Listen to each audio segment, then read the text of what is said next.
Anda kembali di Perempuan Bicara. Anda kembali di Perempuan Bicara, pemirsa. Kembali kami ingin ingatkan kepada Anda bahwa sebenarnya Anda juga dapat berinteraksi langsung bersama kami di sini melalui line telepon yang nanti akan kami tayangkan di layar kaca. Kami tunggu telepon Anda, pemirsa. Nanti boleh langsung bertanya dan dijawab oleh sejumlah narasumber kami. Tapi sebelum kita melanjutkan dialog lagi, kita ingin hadirkan terlebih dahulu seperti apa sih hasil rilis dari ketiga lembaga survei berikut ini.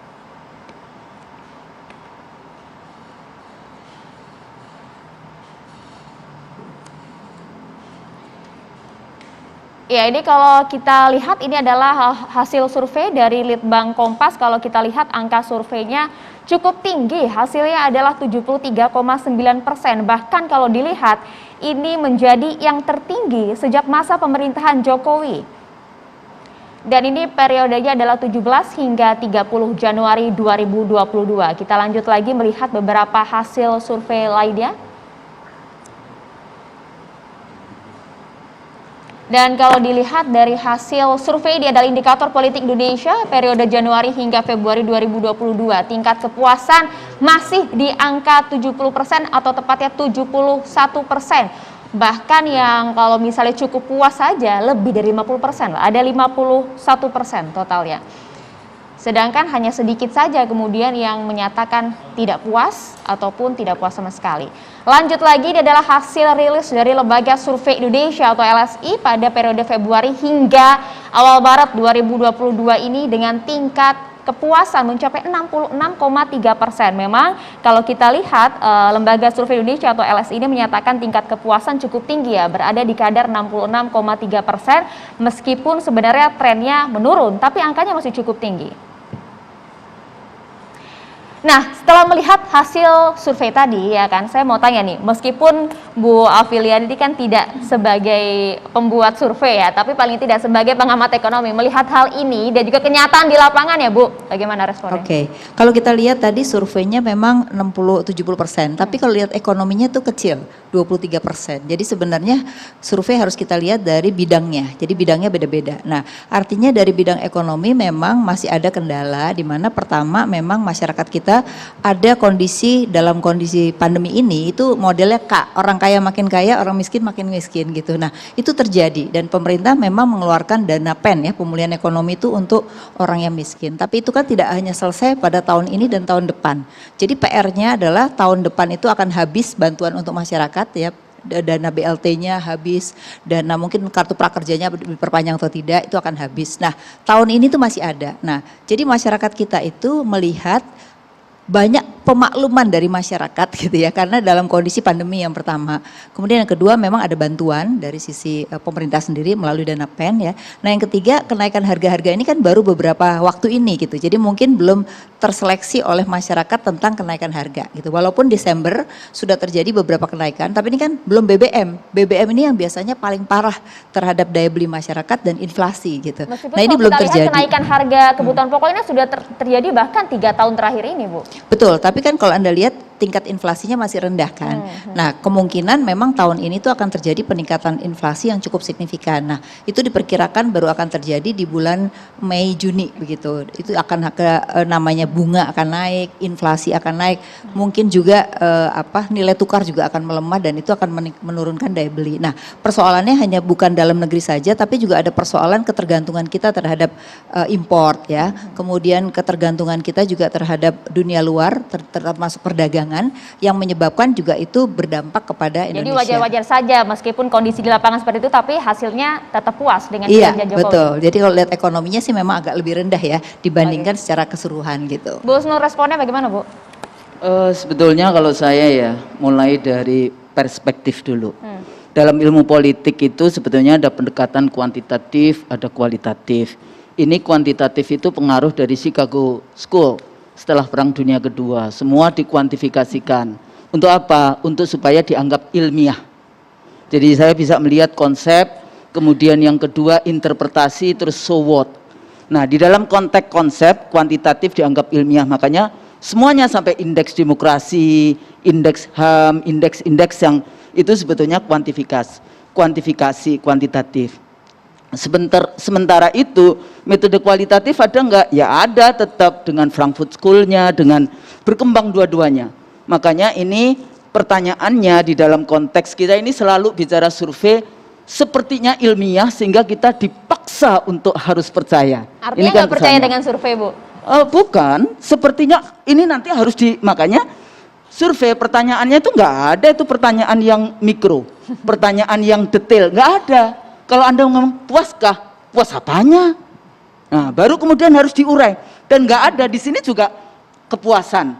COVID untuk perpanjangan lah. Di situ letaknya penting sekali bicara tentang public etiknya di dalam penelitian, di dalam survei. Kenapa? Apakah ini dipergunakan, dan ini nggak cuma di Indonesia, sama saja di Amerika juga demikian tentang kasus perang di Irak. Pertanyaannya, Anda setuju dengan perang nggak? Walaupun PBB menolak, nanti setuju, tapi tidak cuma setuju, tapi bagaimana propaganda media terus menerus bicara tentang itu.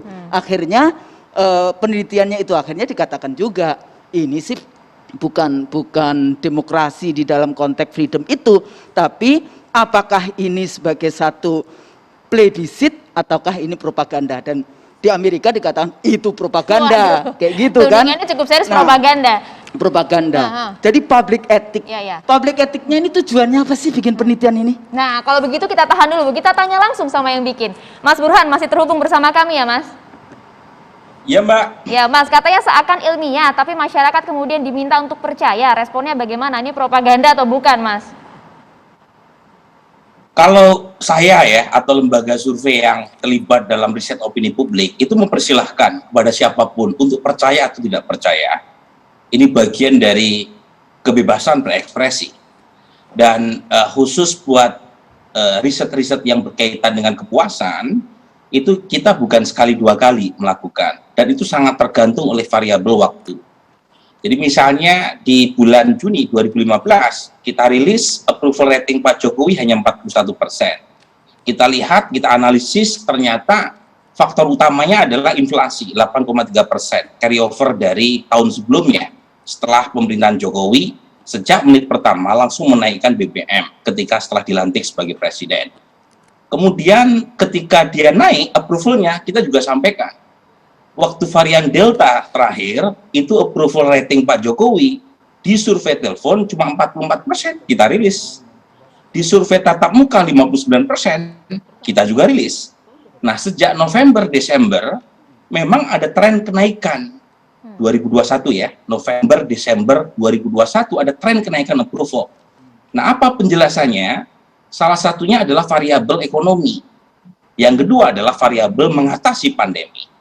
Nah, kalau kita lihat di tahun 2020 bulan Mei, mereka yang mengatakan kondisi ekonomi nasional memburuk, ekonomi secara egosentrik memburuk, itu 81-86%. Di akhir 2021, mereka yang penilaian terhadap kondisi ekonomi atau kondisi rumah tangga responden memburuk, itu tinggal 30-an%. Nah, sampai Januari, tren itu kita temukan memang ada peningkatan approval. Kompas merilisnya 73,9%. Itu indikatornya apa ya, Mas? Kalau dari survei Anda, indikatornya apa? Indikator apa tuh? Terhadap survei yang Anda buat ini kan kalau dilihat, karena kan memang banyak juga pertanyaan, mengapa kemudian dari hasil survei Anda ada peningkatan? Makanya begini, yang saya ini biarkan saya lanjutkan sedikit ya, Maria ya. Jadi bulan Januari, kalau survei bulan Januari 75%, tapi nggak kami rilis. Kompas 73,9%. Tetapi kalau kita rilis di bulan Februari, itu survei saya itu 70,9%. Trennya turun memang. Terakhir survei telepon LSI tinggal 66%. Jadi memang trennya turun dibanding Januari dan Desember. Jadi keluhan soal kelangkaan minyak goreng itu tertangkap dalam survei. Ya, buktinya dari 75 ke 66%. Ada tren turun yang sangat signifikan. Itu tapi kan masih cukup tinggi loh itu, Mas, angkanya, Mas. Memang masih cukup tinggi. Nah, sekarang kita tes. Kalau kita scholars, itu kita mengujinya melalui analisis regresi. Apa yang menjelaskan faktor kepuasan? Tadi Mbak Sheryl menyebut misalnya faktor penegakan hukum memburuk. Data kami juga menemukan hal yang sama. soal ketakutan warga untuk menyampaikan pendapat, data kami juga menemukan hal yang sama. 70% orang takut menyampaikan pendapat di media sosial. Tetapi ketika kita analisis meregresi, ada banyak prediktor yang paling signifikan menjelaskan itu dua ternyata. Satu, soal faktor ekonomi. Yang kedua, tingkat partisanship. Nah, mengapa approval-nya masih tinggi? Pemilih Pak Jokowi 90% itu puas sama kondisi sekarang. Nah, Sementara Mas Burhan, Pak Prabowo 2019 cenderung tingkat kepuasannya jauh di bawah mereka yang memilih Pak Jokowi. Yang kedua adalah tingkat informasi. Nah, mereka yang terakses informasi lebih baik itu cenderung tidak puas, sementara mereka yang tidak tercapture oleh informasi cenderung puas. Oke, baik, kita tahan dulu sampai di situ, Mas. Maaf, ya. Mas Burhan, kita tahan dulu sampai di situ. Artinya paling tidak angka kepuasannya masih cukup tinggi dari penjelasan Mas Burhan tadi dari berbagai aspek ya. Kalau begitu kita coba ingin dengarlah ini suara masyarakat, apakah betul setuju atau tidak, puas atau tidak. Ini ada Ibu Anita dari Bekasi. Kita sapa dulu. Selamat malam, Bu Anita. Selamat malam. Ya, Bu, Anda termasuk yang puas atau tidak dengan kinerja pemerintahan saat ini? Untuk suruh ditanya puas atau enggak dengan pemerintahan sekarang, saya sangat tidak puas karena saya sebagai ibu rumah tangga ya Mbak, saya itu ngerasain banget setiap hari kebutuhan hidup kita itu semakin berat. Setiap hari kalau kita belanja itu harganya pasti berubah semua. Halo? Iya, silakan. Halo Mbak. Iya Bu Anita. Iya. Masih ada yang ingin disampaikan, Bu? Iya, terutama kalau kondisi sekarang ini ya, kalau dibilang itu saya herannya dengan hasil survei yang sekarang ada itu sebenarnya yang disurvei itu siapa Mbak? Okay. Kalau dibilang survei dari rakyat yang sebelah mana gitu? Karena Oke, baiklah, kita sudah menangkap poinnya ya Bu ya, masih dipertanyakan begitu nih hasil surveinya rakyat yang mana. Nah, tapi sebelum nanti dijawab oleh Mas Burhan, karena masyarakat di tempat saya itu kebanyakan itu pada mengeluh. Oke, itu kan di wilayah Ibu ya, kita juga harus tahu juga di wilayah lainnya, tapi paling tidak kita sudah tangkap juga apa yang disampaikan oleh Bu Anita di Bekasi. Nanti Mas Burhan perlulah perbanyak juga ini warga Bekasi suaranya ya. Terima kasih banyak Bu Anita. Kalau begitu saya ingin minta ini Bu Ria, politisi kita, bagaimana Ibu melihat tadi suara rakyat kita ternyata masih banyak juga yang tidak puas kok, bahkan mempertanyakan hasil survei ini. Terima kasih Mbak Maria, selamat malam semua, Assalamualaikum warahmatullahi wabarakatuh. Kalau puas atau tidak puas, selama masih ada namanya pemerintah di Republik Indonesia ini, selama masih ada namanya presiden yang akan berganti-ganti, ketidakpuasan atau kepuasan masyarakat itu pasti akan ada. Gitu. Jadi tinggal bagaimana itu menjadi masukan buat pemerintah atau presiden untuk menerima masukan dari masyarakat atau kritikan dari masyarakat. Saya pikir itu sah-sah aja. Tapi satu hal, kalau kita mempertanyakan atau mengkritisi yang namanya hasil survei, saya pikir survei ini udah berkali-kali selama zaman yang namanya kita sudah lebih baik demokrasinya di Indonesia ini. Yang namanya survei itu apalagi saat ini bukan satu lembaga survei saja, ada lebih dari 3 saya lihatnya ya, ada Litbang Kompas, ada SMRC, ada LSI, Carta Politika, yang rata-rata semuanya di atas 70% kecuali Mas Burhan tadi yang 66,3%. Itu pun tadi Mbak Maria bilang masih cukup tinggi. Nah, saya pikir kalau dalam kondisi seperti ini, kalau kita kemudian mengatakan tidak percaya dengan hasil survei, ya saya pikir nanti ke depan semua lembaga survei ini tutup aja, nggak usah percaya lagi, nanti pemilu-pemilu nggak usah pikir lagi menggunakan survei itu. Nah, tapi satu hal bahwa masih banyak kekurangan pemerintah, saya setuju. Ya, bahwa misalnya pemerintah juga harus peka terhadap bagaimana kondisi masyarakat saat ini, gitu ya. Tapi juga harus difahami juga bahwa apa yang dilakukan oleh pemerintahan Jokowi selama ini juga bukan hanya bicara atau bekerja untuk jangka pendek, tapi untuk jangka panjang. Meskipun misalnya Bu Anita dan juga teman-teman udah jerit-jerit Bu. Pasti betul. Itu yang saya bilang, itu bagian dari masukan buat pemerintah, bagian kritisi buat pemerintah. Jangan sampai terus-terusan harga minyak goreng seperti ini? Apakah karena distribusinya? Apakah ada yang namanya orang yang menyimpan atau menyembunyikan minyak goreng tersebut? Apapun alasannya ya tentu harus dicek dan kemudian dilakukan tindakan ya.